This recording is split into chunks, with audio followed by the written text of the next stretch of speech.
mbledhje pa kënaqësie shoqërore ndaj politikës, etiketimi dhe fake newset të bëjnë mos jesh komod merresh me politikë. Jam dakord, por ka një bazë reale. Sigurisht percepcioni është shumë më i madh, por ka një bazë reale. Me që sollë më mendje. Ju si parti po shkoni për mandatin e 4. Gjatë kësaj periudhe në partinë tuaj dhe në qeveri ka pasur arrestime për korrupsion. Çfarë qëndrimi mban në lidhje me korrupsionin që ka pas në qeverinë, në 3 qeverit gjatë këtyre 12 vjetëve, dhe si ka qenë në krahasim me korrupsionin e qeverive, se unë jam për atë që korrupsioni nuk lindi në 2013. Korrupsioni ishte, por u shpërfaq në 2013 për arsye se partia në pushtet, ju, Partia Socialiste, lejuat reformën drejtësi ku e dinit që do të goditesh korrupsioni. Pra, ishte krijimi zbatimi i reformës drejtësi dhe krijimi i SPAK-ut që shpërfaqi korrupsionin.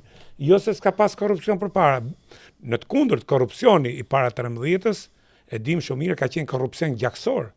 Kemi Gërdecin me gjak, kemi 11 janarin me gjak, kemi tjetër me gjak, por përmend 97-ën që jo vran 3.000-4.000 viktima. Dhe për t'i shku kësaj pyetje me një pyetje tjetër, a mendoni se SPAK-u ose segmente individ SPAK-ut po veprojnë një anshëm politikisht? Tema e korrupsionit është një temë e cila sigurisht në çdo lloj momenti, në çdo lloj faze të zhvillimit demokratik të cilës çdo shoqëri, në mënyrë të veçantë të shoqërisë shqiptare, e cila sikurse e tham ka prapambetjet e veta, është një temë gjithmonë aktuale. Është një temë gjithmonë aktuale. Sepse vetë ky sistem, për sa kohë dikush në një tavolinë firmos për të lëvizur disa para, të cilat nuk janë të vetat, po janë të shoqërisë, elementi që të lindi korrupsioni gjithmonë ekziston. Është forcimi i institucioneve, forcimi i ligjit, forcimi i kulturës edhe individuale, rritja e shembullit pozitiv. A cili është shembulli pozitiv në një shoqëri? Është ai i cili punon me ndershmëri, apo është ai i cili në një periudhë shumë të shkurtër ndron makinën, ble shtëpi, bëhet me vit, sot është bërë ai që ndron makinën. Kur s'është në biznes. Kur s'është në biznes. Pa. Atëherë, në përgjithësi, në shoqërinë tonë, shembulli pozitiv është ky, i fundit.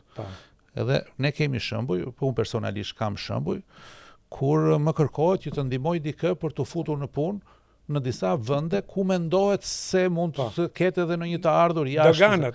Jashtë, nuk besoj se janë doganat dikur kanë pas qenë, po tash doganat janë tjetër gjë. Pra ekziston edhe brenda njerëzve tanë mendimi apo dëshira e një pasurimi të shpejtë. Dhe ky është problem social.